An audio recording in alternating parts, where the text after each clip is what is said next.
Malaki ang paniniwala ni Unified WBA IBF Super Bantamweight Champion na si Marlon The Nightmare Tapales na mauwi sa knockout ang kanilang tapatan ni reigning WBC WBO 122-pound champion na si Naoya The Monster Inoue sa kanilang magiging tapatan ngayong December 26 sa Tokyo, Japan.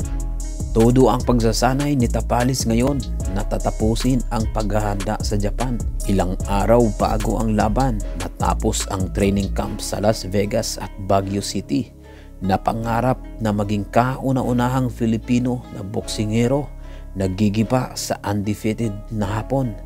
Matapos pataubin ang maraming Pilipino dito, kabilang na si 4 Division World Champion na si Nonito The Filipino Flash Donaire Jr.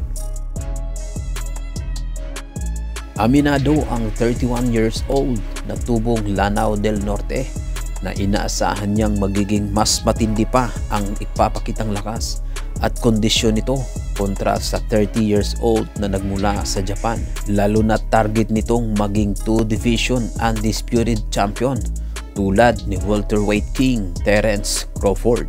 Maaaring magtapos ang kanilang sagupaan sa knockout, lalo pat kilalang knockout puncher si Inoue, habang ilalabas din ni Tapales ang matinding puwersa at power upang patumbahin ang Hapon.